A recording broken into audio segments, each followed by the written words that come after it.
1 Coríntios capítulo 1, versículo 18, diz assim: pois a mensagem da cruz é loucura para os que estão sendo destruídos, porém, para nós que estamos sendo salvos, é o poder de Deus.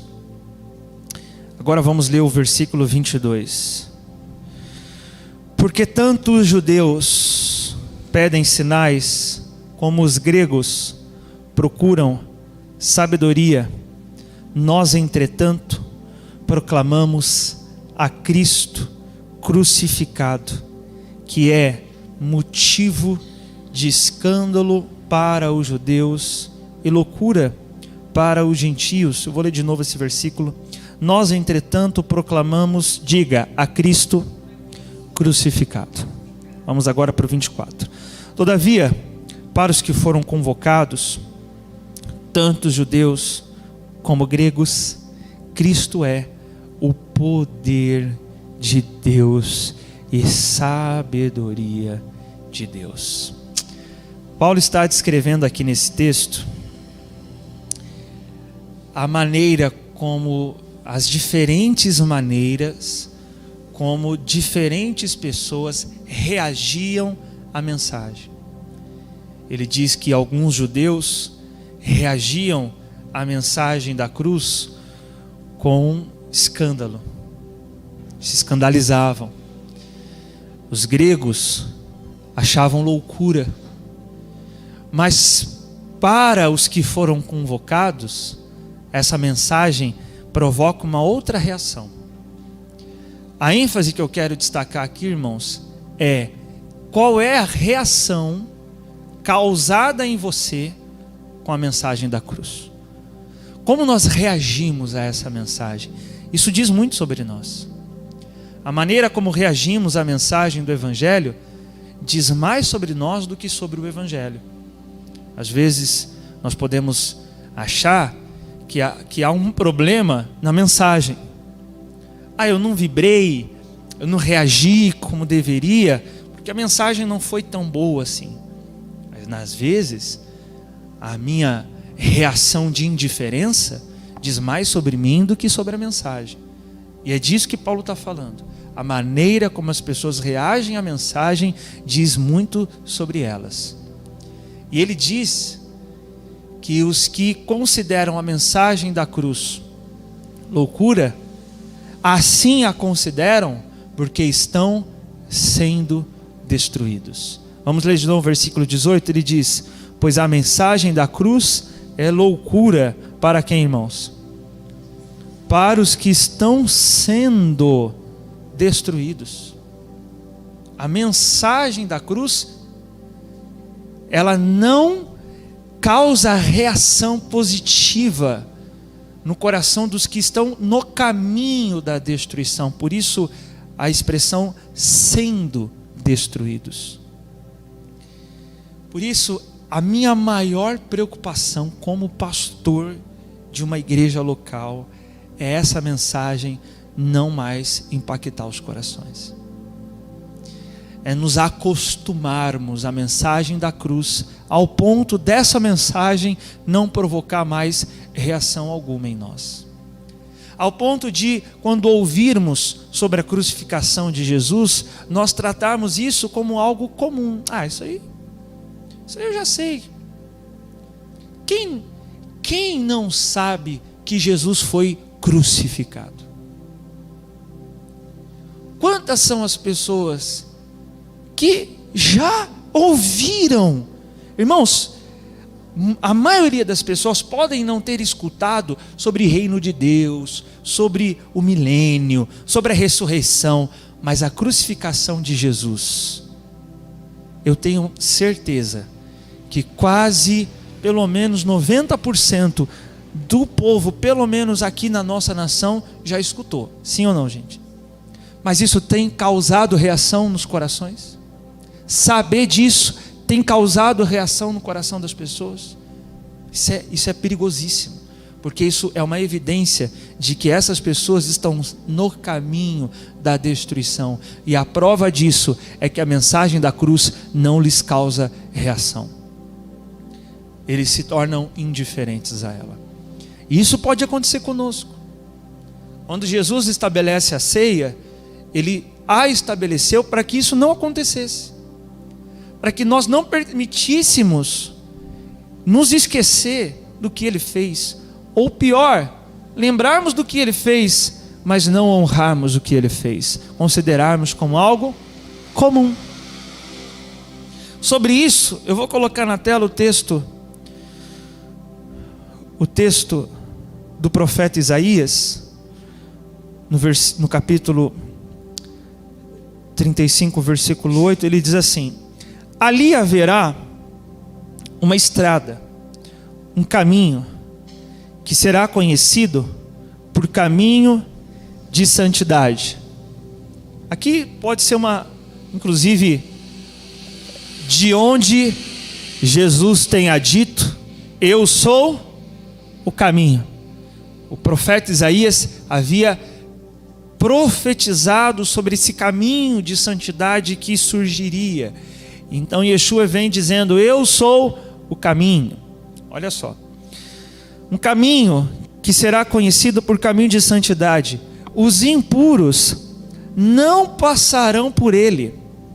Servirá tão somente aos que são do caminho. Os ímpios e insensatos escolherão não seguir por ele. Então, apesar desse caminho ser anunciado, os ímpios e insensatos, o profeta Isaías chama aqueles que se recusam a trilhar, a seguir esse caminho que é Yeshua, ele chama essas pessoas de insensatos. Não é só uma questão de dureza de coração, é uma questão de burrice, de insensatez, de falta de juízo. Porque se você meditar um pouco naquilo que Jesus fez na cruz e entender a gravidade que é a nossa transgressão, a ponto de ter sido necessário Ele tomar uma cruz, e o significado disso, e o resultado disso, e não há outro caminho a não ser esse, que é reconhecendo Yeshua como nosso Senhor e Salvador.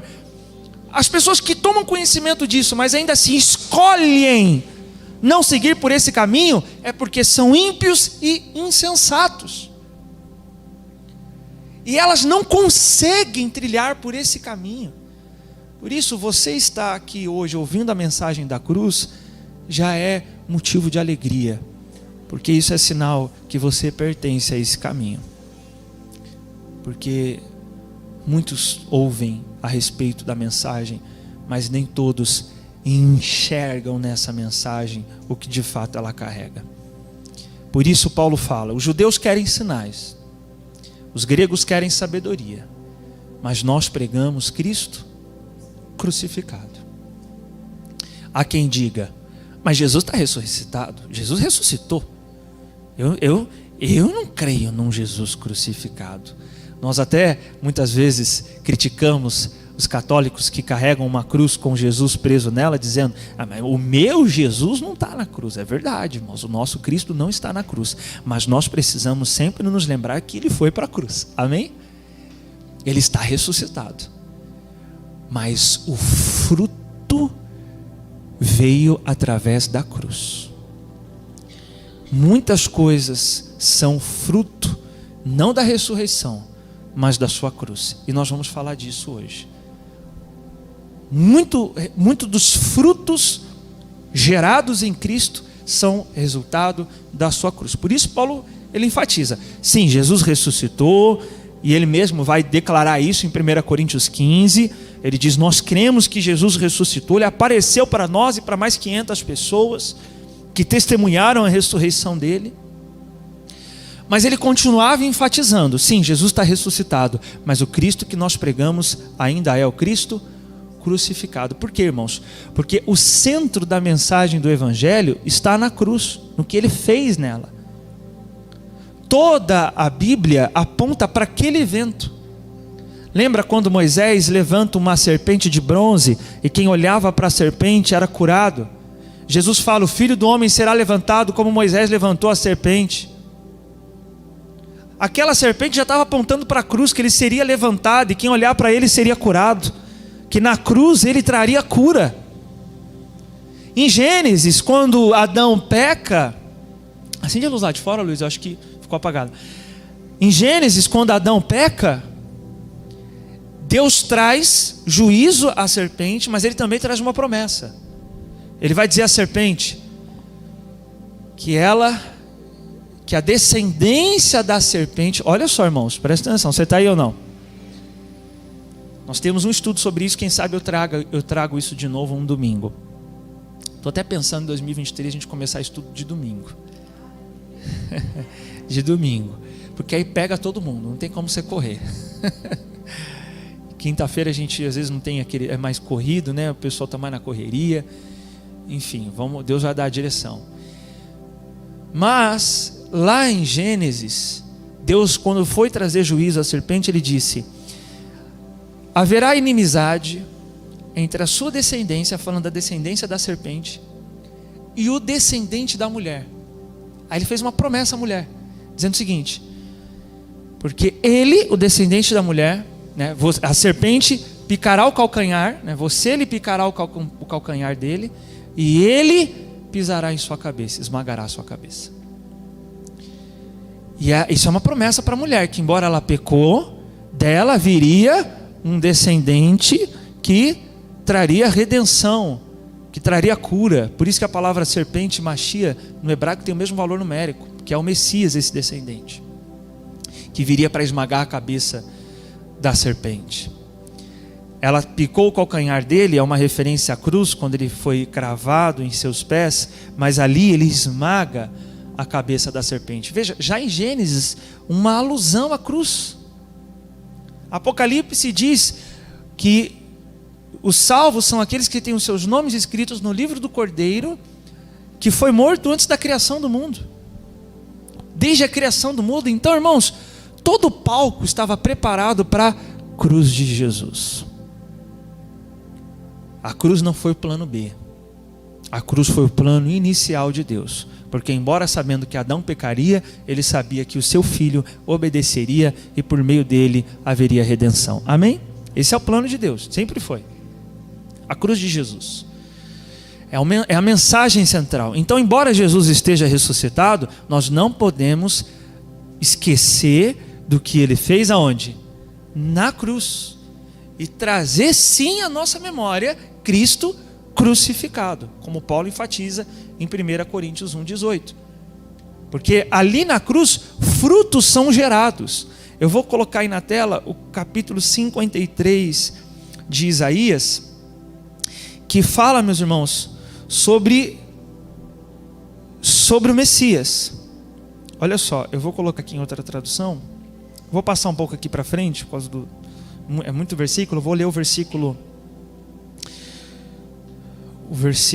11, mas só para você ver como está falando sobre ele. Olha só, ele foi ferido por causa das nossas transgressões e moído por causa das nossas iniquidades.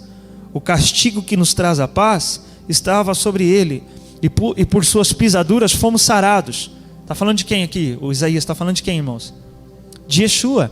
Lembra que o eunuco estava lendo Isaías quando Filipe encontra com ele? Ele estava lendo sobre esse que tomaria as iniquidades sobre si, e o eunuco pergunta para o Filipe: quem é esse que o profeta está falando? E aí Filipe vai explicando que esse é quem? Jesus. E aí ele crê em Jesus a partir desse texto de Isaías. Então ele está falando da obra da cruz, olha só. Vamos lendo aí. Todos nós andávamos desgarrados como ovelhas, cada um se desviava pelo seu caminho, mas o Senhor fez cair sobre ele a iniquidade de nós todos. Ele foi oprimido e afligido, mas não abriu a sua boca. Como um cordeiro foi levado ao matadouro, e como a ovelha muda perante os seus tosqueadores, assim ele não abriu a sua boca. Da opressão e do juízo foi tirado, e quem contará o tempo da sua vida? Porquanto foi cortado da terra dos viventes, pela transgressão do meu povo ele foi atingido.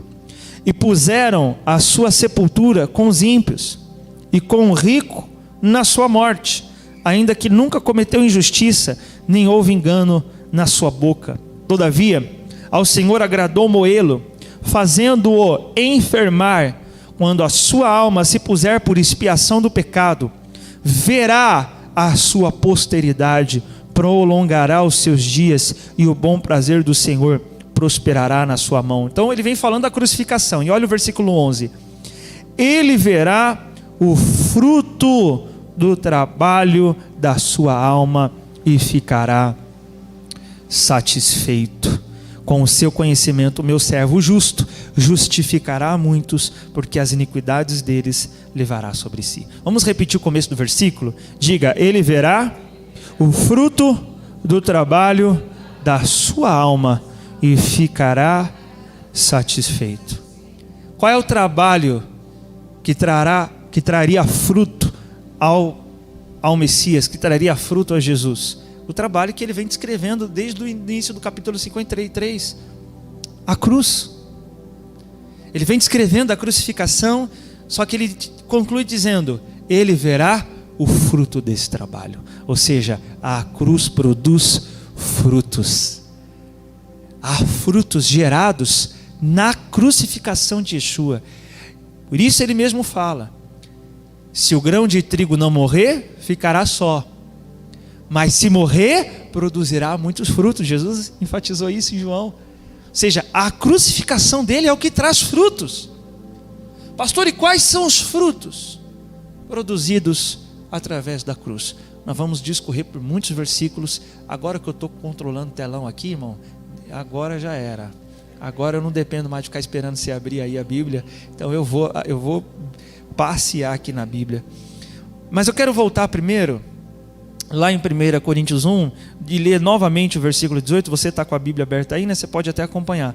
Olha só, o primeiro que eu quero enfatizar aqui é isso aqui, ó. Porque a palavra da cruz, deixa eu voltar para King James. Porque a mensagem da cruz é loucura para os que estão sendo destruídos, porém para nós que estamos sendo salvos, é o que, irmãos? É o poder de Deus. Veja, se você discerniu o que significa a mensagem da cruz, esse é um sinal de que você está sendo salvo. Por isso eu volto a dizer, se a mensagem da cruz não te impacta, se a mensagem da cruz não produz efeito, resultado em seu coração, é um mau sinal. E por isso o meu temor dessa mensagem ser desconsiderada por nós. Mas que isso jamais aconteça. Ainda que a única palavra que a gente venha pregar aqui, claro que a gente traz muitas mensagens, mas ainda que a única coisa que a gente pregasse em todos os cultos fosse a crucificação de Jesus, isso já deveria ser suficiente para todo culto você dizer: a palavra foi poderosa. Por que poderosa? Porque é a mensagem da cruz. Eu discerni essa mensagem, e para os que estão sendo salvos, ela é poder de Deus. Para muitos crentes, irmãos, palavra de poder é a palavra de você vai conquistar, você vai vencer, você vai comprar, você vai vender, você isso, você aquilo, você pode, e por aí vai. Sim, irmãos, em Cristo somos mais que vencedores. Mas por que em Cristo somos mais que vencedores? Por causa da cruz. Por causa da cruz. Deus se tornou por nós, porque Deus foi contra Cristo no madeiro.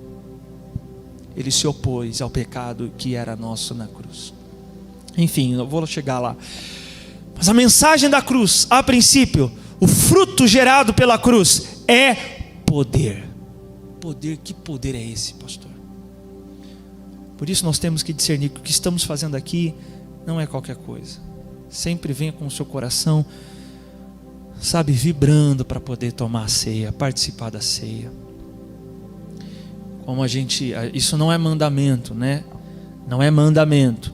A pessoa que não é batizada não poder tomar ceia, não é mandamento. Isso não está na Bíblia. Mas faz sentido até, considerando que não é coerente a pessoa que não queira se batizar, ao mesmo tempo querer tomar a ceia. Faz sentido? Não faz sentido. Mas o que cabe à pessoa? Não, eu vou me batizar. Eu já estou com o coração no compromisso disso. Então, ir com esse coração comprometido. A questão aqui é que a pessoa que, por exemplo, ela não quer se batizar, mas ela quer tomar a ceia, é porque ela acha que a ceia é menos importante do que o batismo. E não é. As duas coisas têm a sua importância. E a mensagem da cruz, principalmente, o pão que a gente vai partir e o cálice que a gente vai beber é o cerne de tudo aquilo que Jesus fez. Amém, meus irmãos? Então nós temos que ter discernimento. Essa mensagem, a primeira coisa que ela libera, o fruto que é produzido na cruz é o poder de Deus. E o que é esse poder, pastor? É aquele poder que Jesus vai dizer aqui em Mateus. Eu vou ler aí com você. Na verdade, eu vou ler primeiro Romanos, capítulo 1, versículo 16. Olha o que Paulo fala: porquanto não me envergonho do evangelho, porque é o poder de Deus para o que, irmãos? Para a salvação de todo aquele que nele crê, primeiro do judeu, assim como do grego. Então, o poder liberado através da cruz é um poder para a nossa salvação.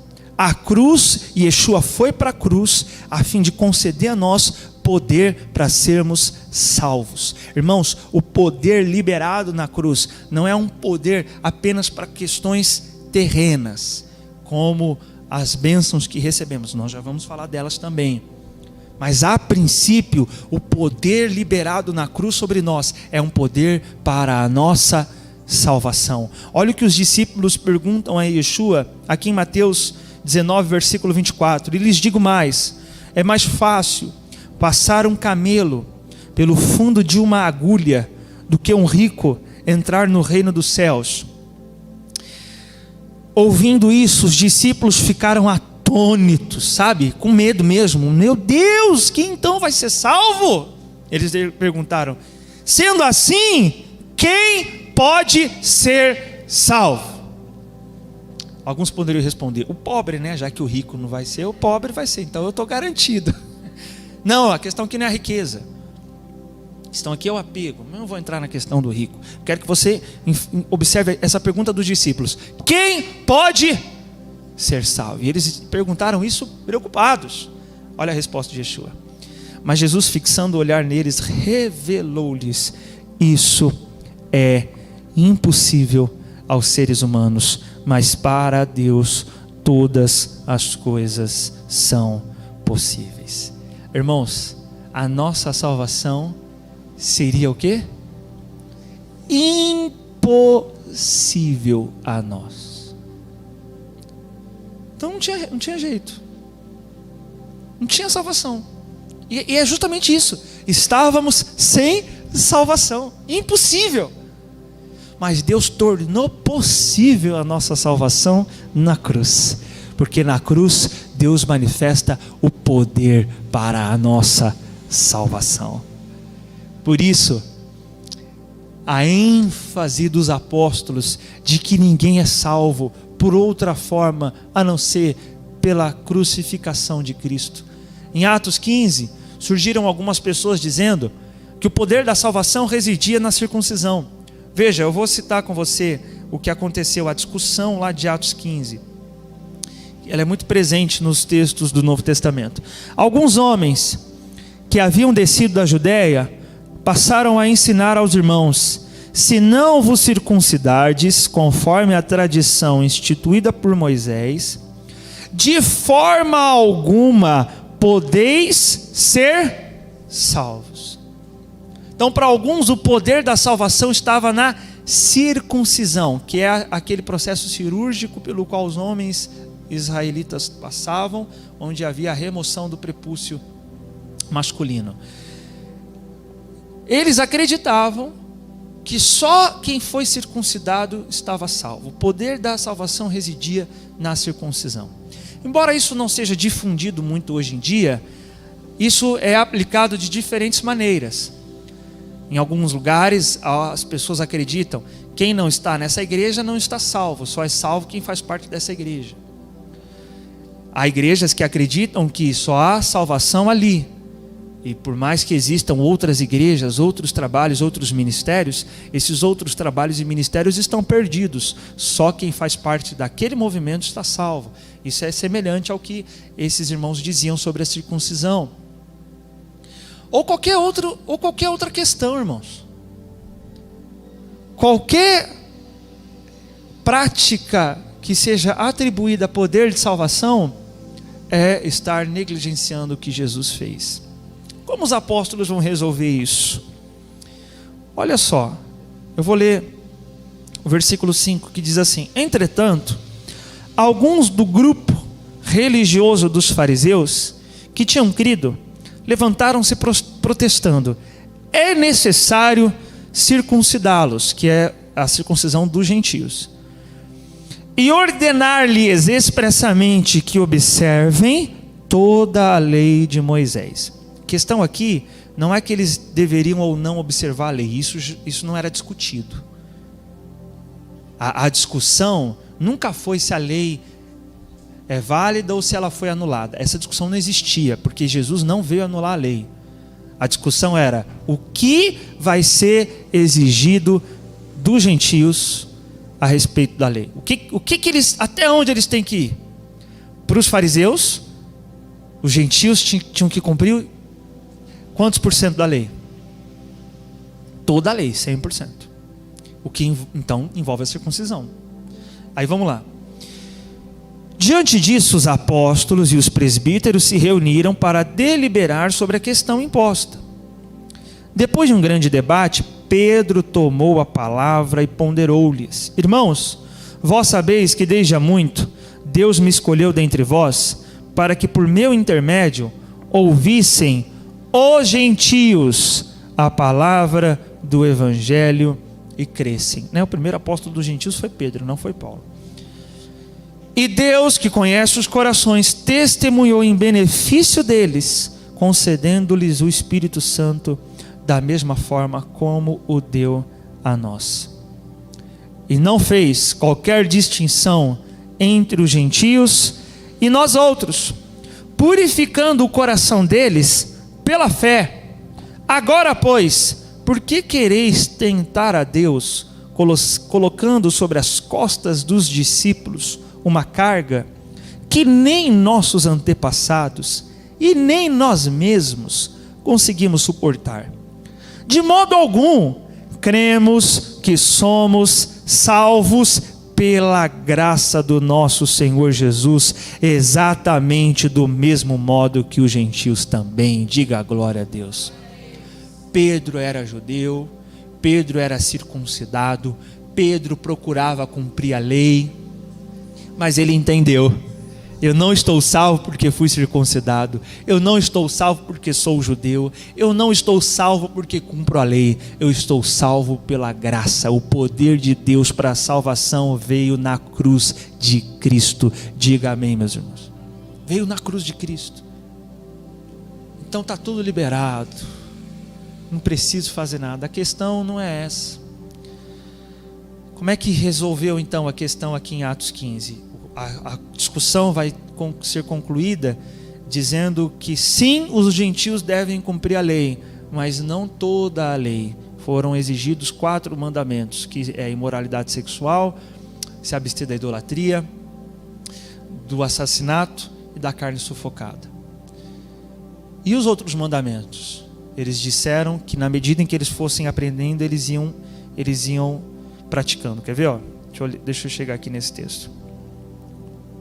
Vou avançar aqui, só para a gente fechar esse ponto. Aqui, ó, vamos voltar. Portanto, julgo que não se deve constranger aqueles que dentre os gentios se convertem a Deus. Todavia, escrever-lhes que se abstenham das contaminações dos ídolos, da imoralidade, que é a imoralidade sexual, da carne de animais sufocados e do sangue, que é assassinato. Porque desde os tempos antigos, Moisés é pregado em todas as cidades, bem como é lido nas sinagogas em todos os dias de sábado. Ou seja, a lei não foi anulada, mas os gentios não são obrigados a cumprirem toda a lei. Eles vão aprendendo, e na medida em que forem aprendendo, assim que permitirem e desejarem, eles vão cumprindo. Mas a ênfase dessa discussão é: a sua obediência não é para a sua salvação. A sua obediência é para honrar aquele que te salvou. Mas o poder para a sua salvação foi operado através da cruz de Jesus. A sua salvação é fruto da cruz. Diga comigo: a minha salvação é fruto da cruz de Jesus. Não será fruto de outra coisa. Não será fruto do suor do seu rosto. Não será fruto das suas boas obras. É fruto da cruz de Cristo. Paulo, sendo circuncidado, disse: não me glorio na circuncisão, me glorio na cruz de Cristo. Paulo, sendo judeu, disse: não me glorio por ser judeu, me glorio pela cruz de Cristo. Ou seja, nós cremos que a nossa salvação é operada na cruz de Cristo. Terceiro fruto da cruz: nós não sofreremos o juízo, a condenação, por causa da cruz. Aqui em Romanos, no capítulo 3, versículo 25, Paulo fala: Deus o ofereceu como sacrifício para propiciação por meio da fé, pelo seu sangue, proclamando a evidência da sua justiça. Por sua misericórdia, havia deixado impunes os pecados anteriormente cometidos. Mas no presente, demonstrou a sua justiça, a fim de ser justo e justificador daquele que deposita toda a sua fé em Jesus. O que isso significa? Paulo está dizendo que Deus demonstrou a sua justiça ao entregar Jesus como sacrifício. Ou seja, o juízo de Deus contra o pecado foi cumprido na cruz. Jesus teve que enfrentar a cruz para que a ira de Deus fosse satisfeita em seu sacrifício. Ira que recairia sobre nós, mas que agora não vai cair mais sobre nós, porque essa ira já foi derramada em Cristo. Porque não tememos a ira de Deus? Porque eu sei que não haverá acusação e condenação contra mim, porque essa acusação e condenação já foi posta, já foi derramada em Cristo. Não é que Deus fingiu de conta que você não pecou. Ele julgou o seu pecado. Não é que Deus não fez juízo contra o seu pecado. O juízo contra o seu pecado já veio. A condenação contra a sua transgressão já veio. E essa condenação veio em Cristo na sua cruz. Esse juízo recaiu sobre Cristo na cruz. Por isso, todas as transgressões que nós cometemos, que traria condenação a nós, não trará, porque essa condenação recaiu sobre Cristo. Sermos livres do juízo, da ira de Deus, é fruto da cruz. Por isso ele fala isso. Lá em Colossenses, capítulo 2, no versículo 13, Paulo diz: e a vós outros, que estáveis mortos pelas vossas transgressões e pela incircuncisão da vossa carne, vos deu vida juntamente com ele, perdoando todos os nossos pecados. Olha só, perdoando todos os nossos pecados, e cancelou a escrita de dívida que consistia em ordenanças e que nos era contrária.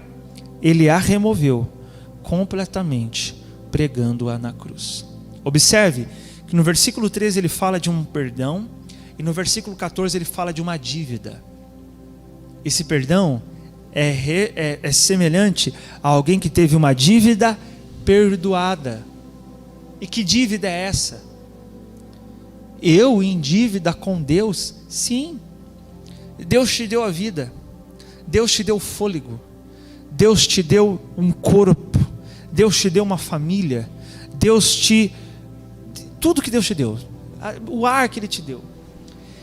E quando nós transgredimos aos seus preceitos, nós estamos dizendo para Deus como se fôssemos ingratos a tudo que Ele nos deu.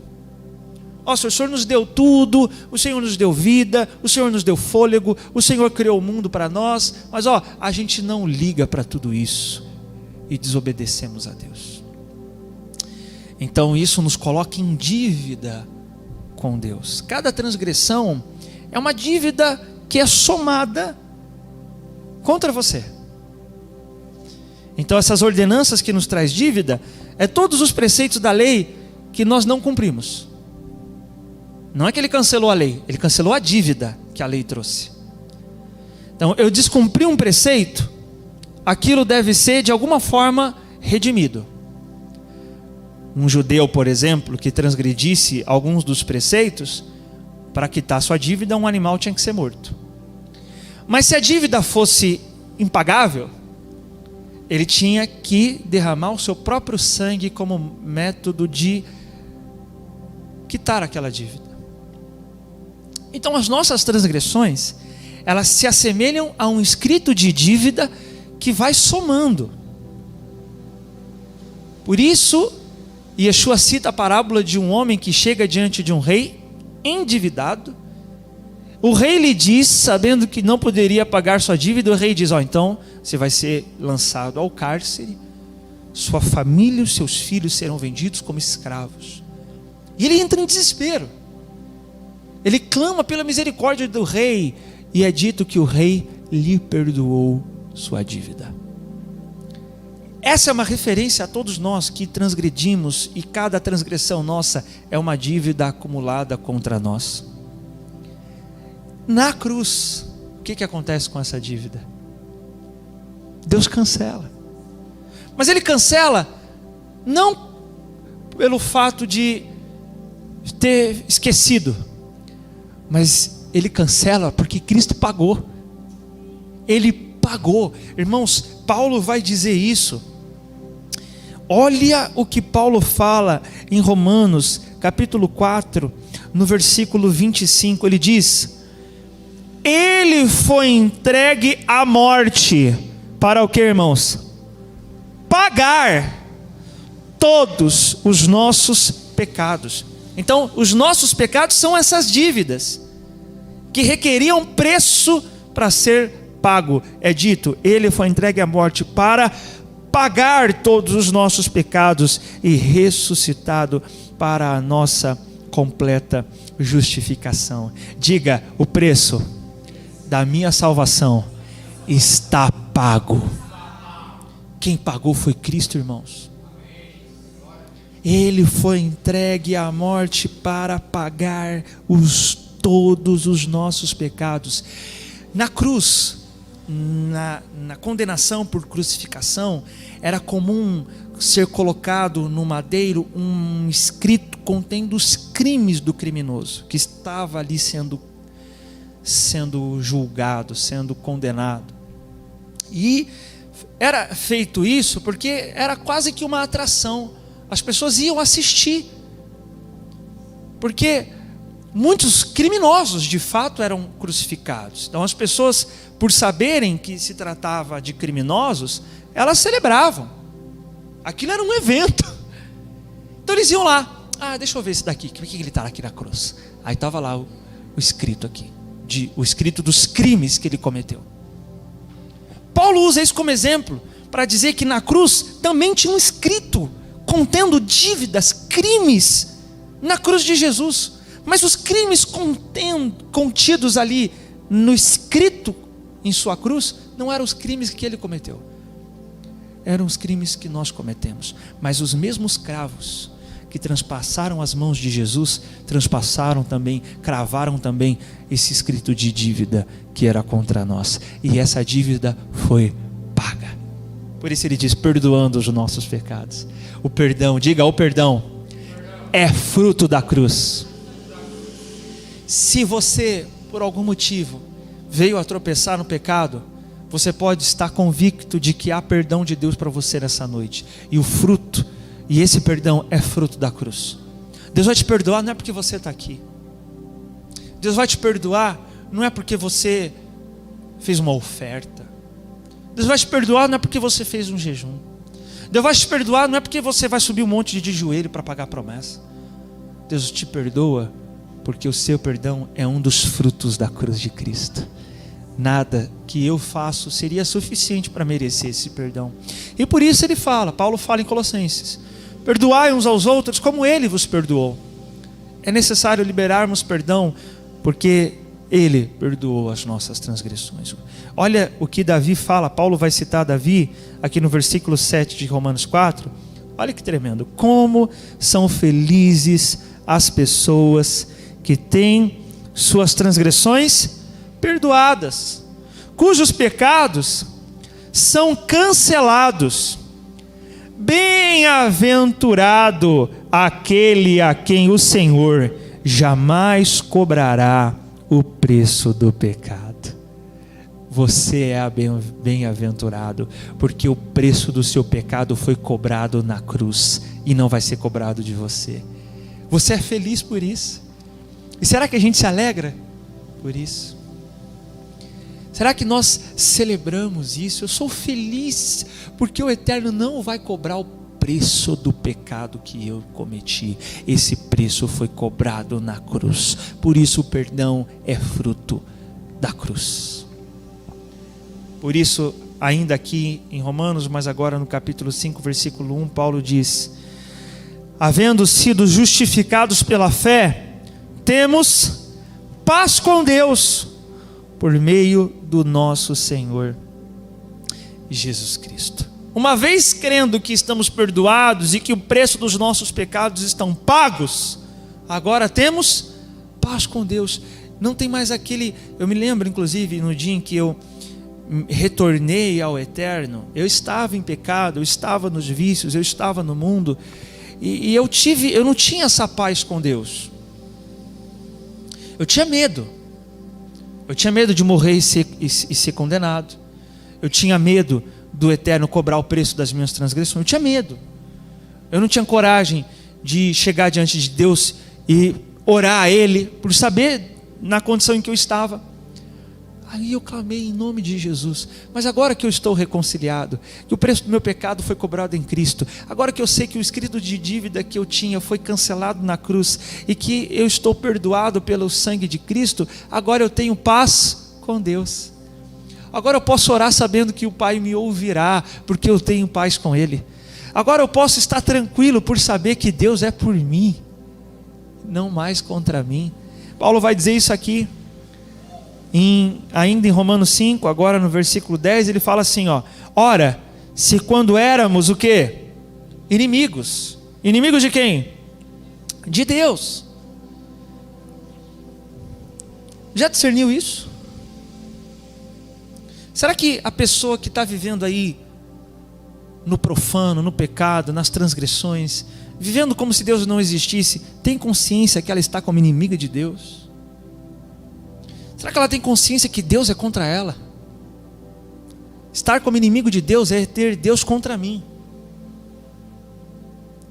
Mas olha só, se quando éramos inimigos de Deus, fomos reconciliados com Ele, mediante a morte de seu Filho, quanto mais no presente, havendo sido feitos o que, irmãos? Amigos de Deus, seremos salvos por sua vida. A reconciliação com Deus é fruto da cruz. Estar reconciliado é deixar de estar como inimigo de Deus e agora estar como amigo. Isso é o cumprimento do que Paulo fala em Romanos 8. Agora, se Deus é por nós, quem será contra nós? Se eu tenho o Criador de todo o universo por mim, quem terá o poder contra mim? Somente o Eterno. Agora, o contrário também é verdadeiro. Se Deus é contra nós, quem será por nós? Irmãos, não adianta querer ajudar alguém de quem Deus se colocou contra. Quando Deus está trazendo juízo sobre uma pessoa, não adianta você querer ajudar essa pessoa. Você pode tentar ajudar, não vai dar, ela está como inimiga de Deus. Mas agora, como amigos de Deus, se Deus é por nós, Então, ainda que alguém esteja se levantando contra você, ainda que alguém esteja querendo prejudicar você, irmãos, o Criador do universo é por você. Às vezes nós nos confortamos em saber que, eu tenho o prefeito por mim, eu tenho o dono da empresa por mim, não, tem gente lá na empresa se levantando contra mim, mas tem alguém lá de alto escalão que é a meu favor. Irmão, ainda que o dono da empresa fosse contra você, se Deus é por você, meu irmão, ninguém poderá fazer algo contra você, se Deus assim não permitir. Ele é por nós. Essa era a confiança de Paulo. Paulo diz, disseram, você vai ser preso quando chegar em Jerusalém. Eu vou para Jerusalém. Deus é por mim, ainda que todo mundo esteja contra mim, eu estou agora reconciliado com Deus. Isso é fruto da cruz. A cruz é tão tremenda, irmãos, a obra da cruz é tão extraordinária, que existe uma promessa para a salvação de todo o povo de Israel por causa da cruz. Olha só, Romanos 11, 26 diz, e assim todo Israel será salvo, como está escrito, virá de Sião o Redentor, que desviará de Jacó a impiedade. Quem é esse Redentor? Cristo. E esta é a minha aliança com eles, quando eu remover os seus pecados. Isso foi feito na cruz. E essa obra da cruz garante que assim todo Israel será salvo. Irmãos, a obra da cruz é tão tremenda que ela garante a salvação de todo o povo de Israel. Ainda que hoje você, indo a Israel, você vai ver muitos judeus que não creem que Jesus é o Messias, a salvação para todo Israel vai acontecer. Quando Yeshua retornar, se cumprirá a profecia de Zacarias, e olharão para mim, a quem transpassaram, e se lamentarão, e chorarão. Haverá a salvação de todo Israel, através da cruz de Cristo. Só a cruz para garantir isso. Romanos 8, no versículo 32, diz, aquele que não poupou seu próprio filho, mas o entregou por todos nós, como não nos concederá, juntamente com ele, gratuitamente, todas as demais coisas. Aonde Jesus foi entregue, aonde ali foi feita a entrega total? Na cruz. E Paulo fala que juntamente com ele nos foi entregue todas as coisas, gratuitamente. O que é isso? As bênçãos. As bênçãos são fruto da cruz. Quando você faz um pedido ao Eterno e Ele lhe concede uma bênção, isso é fruto da cruz. Por isso você pode pedir. Por isso Yeshua disse, o que pedires em meu nome, o Pai os concederá. E nos concederá como fruto da cruz. Por isso ele fala, peça em meu nome. Pedir em nome de Yeshua é pedir pelo mérito dele. É reconhecer, Pai, eu não tenho mérito suficiente para merecer essa bênção, mas em nome de Yeshua me concede essa bênção, e como fruto da cruz o Eterno te abençoa. Não, pastor, eu fui abençoado porque aquela campanha foi forte. Não, você foi abençoado como fruto da cruz. A cruz, irmãos, é o que nos traz todas as coisas gratuitamente. É que às vezes a gente desvia o foco, né? O pastor orou e recebeu uma bênção, porque aquele pastor é uma bênção. Não, aquela bênção é fruto da cruz. Não é porque o pastor foi no monte, o pastor pode ir no monte. Não é porque o pastor jejuou, o pastor pode jejuar. É fruto da cruz, não é fruto do homem.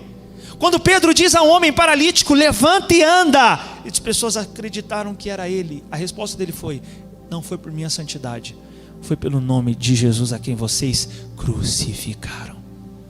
É por causa do que ele fez na cruz. Por isso, sempre que você for pedir algo ao Senhor, peça em nome de Jesus, é pelo mérito. Se você disser assim, pastor, mas eu não mereço, pastor, mas eu não estou em condição de pedir isso, peça pelo mérito de Cristo, peça pela obra da cruz, e pela cruz o Eterno te concederá, porque se ele não poupou seu filho, como não nos dará com ele gratuitamente todas as coisas. Colossenses capítulo 2, Paulo diz também sobre um dos frutos da cruz no versículo 15, e despojando as autoridades e poderes malignos, fez deles um espetáculo, triunfando sobre todos eles, aonde? Na cruz. Irmãos, sim, a nossa luta é contra principados e potestades, mas sim, nós temos uma vitória garantida sobre eles, e essa vitória nos é dada por causa da cruz. Quando um demônio se submete a uma ordem dada por nós em oração, não é por nossa própria causa, é por causa da cruz. Por isso que você não tem que ter medo de repreender o mal, amém, irmãos? Não tenha medo. Ah, não, pastor, eu não repreendo porque eu não tô, sabe, assim muito bem. Sim, é bom que você tenha esse discernimento, que você tem que estar em santificação. Mas quem disse que um demônio se submete por causa da sua santificação? Yeshua vai dizer para pessoas que fizeram milagres, expulsaram demônios e profetizaram, dizendo o seguinte: apartai-vos de mim, vós que praticais a iniquidade, que é a transgressão da lei. Veja, eles praticavam a iniquidade, mas expulsavam demônios. Pode alguém que pratica iniquidade expulsar demônio? Sim, Jesus diz que muitos que praticam a iniquidade expulsaram demônios. Muitos virão naquele dia, mas Senhor, em teu nome fizemos milagres, em teu nome profetizamos, em teu nome expulsamos demônios. E Yeshua vai dizer a muitos desses, não a todos, a muitos desses: apartai-vos de mim, vós que praticais a iniquidade. Ah, mas como assim? Ele expulsava demônio e praticava iniquidade? Pois é, mas quem diz que o demônio se submete por causa da sua santidade? Não é por causa da sua santidade. Não é por causa do seu título. Não posso repreender o mal porque eu não sou obreiro. Mas não é porque você é obreiro que você tem autoridade contra o demônio. O demônio não se submete a mim, o demônio se submete à cruz. É na cruz que Jesus triunfou sobre todo o principado e sobre toda potestade. Diga amém, meus irmãos. Não, eu não sou pastor, eu não posso orar contra o mal. Mas quem disse que o demônio se submete porque é o pastor que está orando? Irmãos, discerna isso em seu espírito. Porque quando nós discernimos isso, nós não tememos o mal. Nós perdemos o medo. Quando eu vou orar contra espíritos imundos, eu não fico mas será que eu posso orar? Não, mas ontem eu fiz isso. Não, mas eu não vou orar assim. Esse demônio tem que sair, porque é pela cruz, não é por mim, não tem a ver comigo. Eu já vi, irmãos, eu conheci casos de pessoas que estavam numa vida totalmente errada, orava e o demônio saía. Mas e aqueles casos, pastor, em que a pessoa vai orar e o demônio não sai porque a pessoa está no pecado? É porque Deus ama essa pessoa, e Ele está usando o demônio para alertar essa pessoa. Ele está usando o diabo. Quando o demônio vai falar: não vou sair porque você está no pecado. Deus está usando o demônio para alertar a pessoa. Porque se o demônio sai e a pessoa está no pecado, ela se convence que pode continuar assim. Mas de qualquer forma, não é porque estamos ou não no pecado que um demônio se submete. É por causa da cruz. Razão pela qual muitos que praticam a iniquidade expulsam demônios, fazem milagres. Porque isso não é fruto do homem, isso é fruto da cruz. Irmãos, isso é tremendo. Sabe por quê? Porque veja, teve casos em que rabinos de muito renome em Israel não conseguiram expulsar demônios lá em Jerusalém. Aí hoje, uma pessoa qualquer aqui no Brasil, totalmente longe lá de Israel, gentio, que para muitos judeus nem povo de Deus ora e um demônio sai. Isso é fruto do que, irmão? Da cruz. Isso é uma evidência de que Jesus é o Messias, porque eles estão se submetendo em nome de Jesus. Por isso, assuma a sua posição contra toda obra maligna que queira se levantar contra a tua vida, rejeitando por causa da cruz. Eu não posso aceitar crer num Jesus que triunfou sobre principados na cruz, ao mesmo tempo em que eu continuo oprimido por esses principados. Eu não aceito isso, porque na cruz o meu Senhor já triunfou sobre eles. Embora seja verdade que você pode expulsar demônios na iniquidade, porque não é a sua santidade que expulsa demônios, é a cruz de Cristo, também é verdade que você não vai entrar no reino se estiver na iniquidade. Amém? Pode fazer milagre, pode profetizar e pode expulsar demônio, mas não vai poder entrar no reino. E o que é maior? Entrar no reino, né? Então, ainda que você não expulse demônio, ainda que você... Mas, irmão, imagine então quem está em santificação. Imagine então quem o diabo não pode vir com acusação, porque sabe que está buscando viver uma vida santificada diante de Deus. Mas eu não sofro acusações do diabo, não é por isso também não. Eu não sofro acusações do diabo também porque eu sei que na cruz Jesus sofreu a condenação que iria recair sobre mim. Paulo vai dizer isso. Paulo vai dizer isso aqui em Romanos, no capítulo 8. Eu vou voltar lá ao versículo 32 e vou ler a partir daqui, ó. Quem poderá trazer alguma acusação sobre os escolhidos de Deus? É Deus quem os justifica. Quem os condenará? Foi Cristo Jesus que morreu, e mais, Ele ressuscitou dentre os mortos e está à direita de Deus e também intercede ao nosso favor. Então o Eterno já te justificou pela cruz de Yeshua e por isso o diabo não pode lhe trazer mais acusação. Amém, meus irmãos? Isso é fruto da cruz de Cristo. Também é fruto da cruz de Cristo nós sermos libertos do nosso próprio egoísmo. Olha o que Paulo fala aqui em 2 Coríntios 5,14. Porquanto o amor de Cristo nos constrange, porque estamos plenamente convencidos de que um morreu por todos, logo todos morreram. Morreram em que sentido? Ele morreu por todos, para que aqueles que vivam já não vivam mais para si mesmos, mas para aquele que por eles morreu e ressuscitou. Irmãos, o que é viver para si mesmo? É tudo aquilo que você fizer para que as pessoas vejam que você é bom, para que as pessoas vejam que você é o melhor. Mas viver para Cristo é você fazer muitas coisas, mas para que as pessoas vejam que é Cristo e não você, para que a glória seja de Cristo e não sua. É viver para Ele. Se Jesus foi morto na cruz, Paulo diz que agora, pela sua morte na cruz, nós morremos para este mundo, para vivermos para Ele. Ele foi crucificado por mim, agora tome a sua cruz por Ele. É isso que Paulo está querendo dizer. Também em João 7, já estou terminando, você está aí ainda? Mais 2 frutos da cruz que eu quero falar, tem muito mais 2. O penúltimo é o Espírito Santo, irmãos, é fruto da cruz. Olha o que diz João capítulo 7, no versículo 38. Aquele que crê em mim, como diz a Escritura, do seu interior fluirão rios de água viva.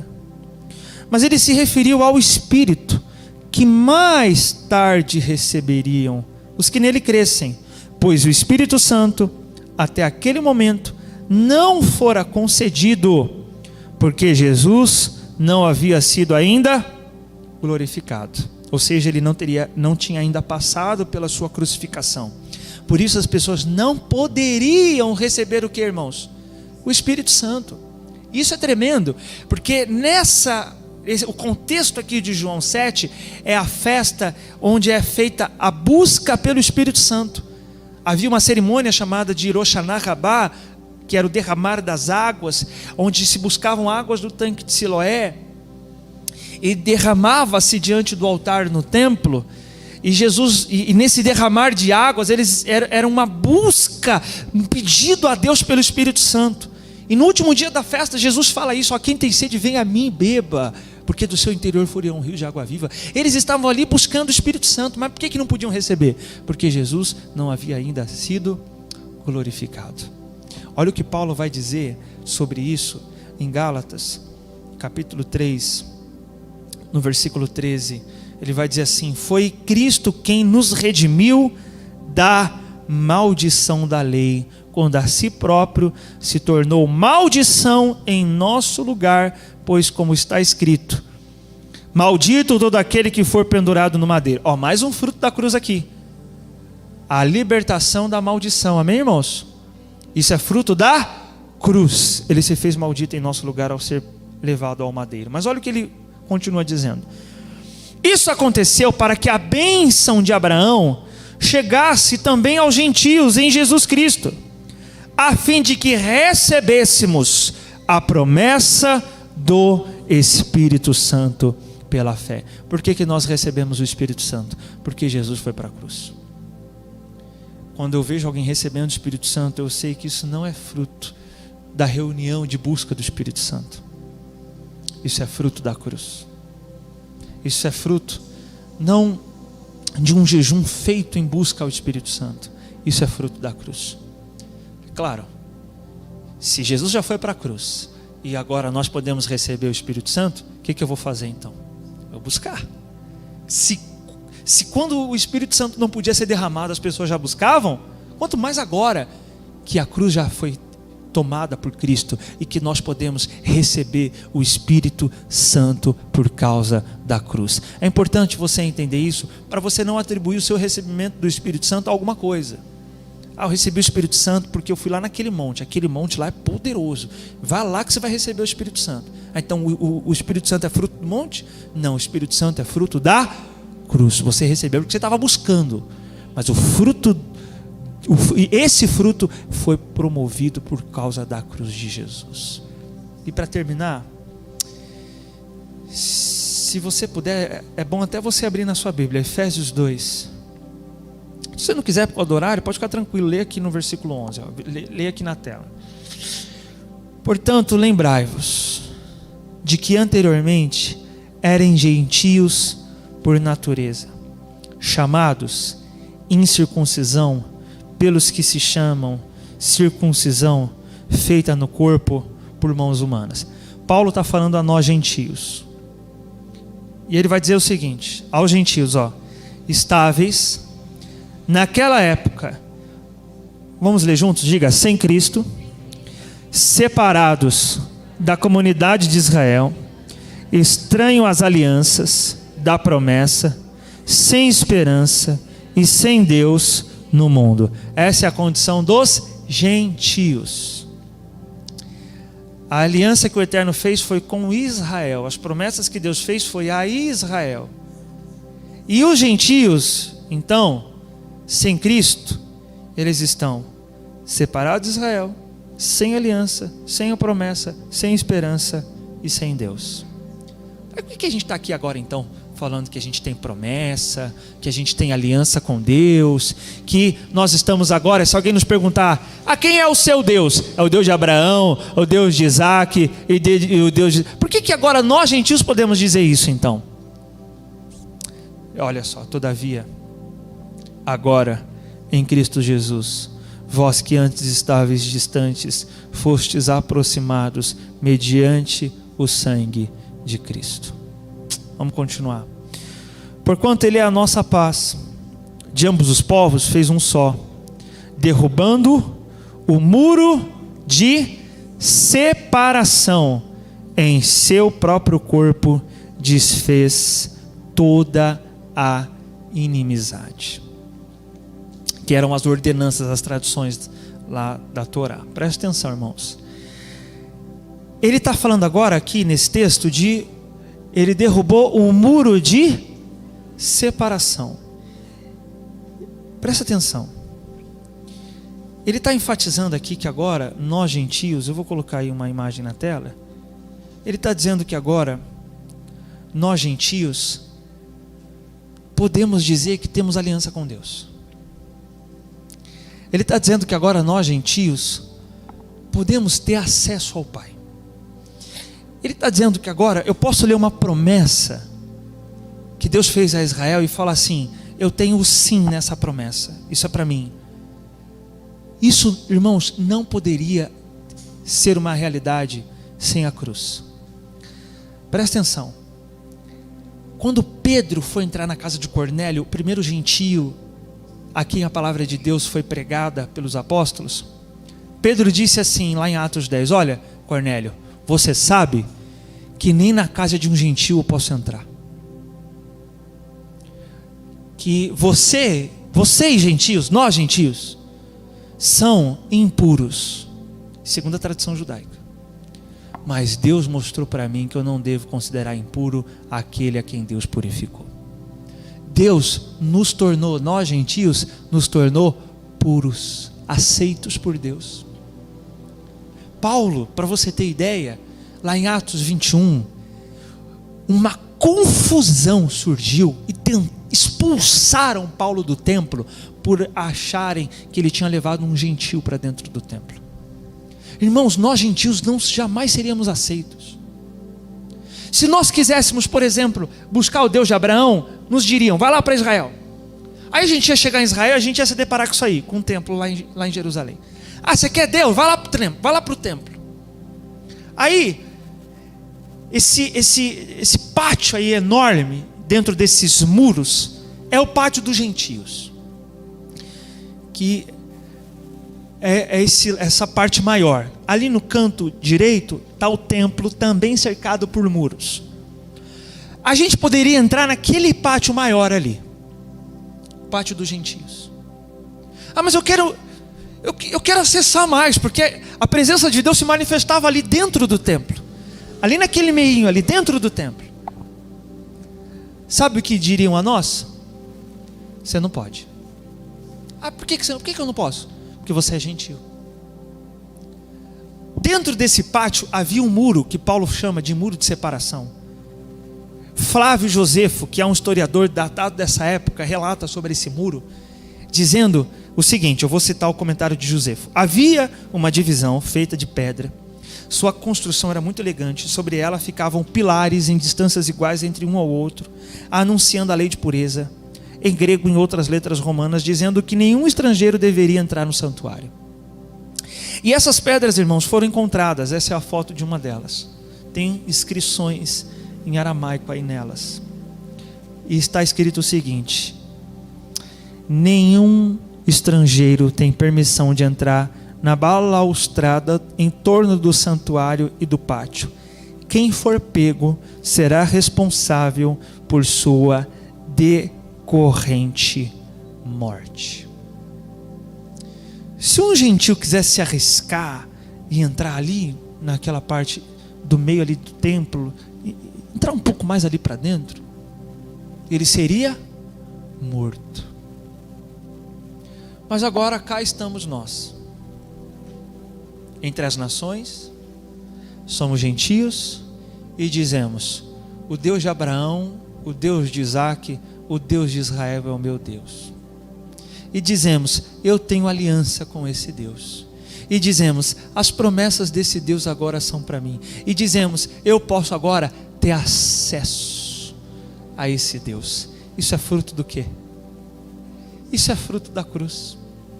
Nós gentios somos frutos da cruz. Por isso, quando o Deus de Israel é buscado entre as nações, Jesus está recebendo isso como fruto do seu trabalho. Porque não fosse a cruz de Cristo, irmãos, jamais teríamos acesso às alianças que Deus fez com Israel. Jamais teríamos acesso às promessas que Deus fez em Israel. Se chegássemos aos judeus, eles diriam: vocês não podem. Como Jesus disse, vocês fecham as portas para aqueles que estão querendo entrar.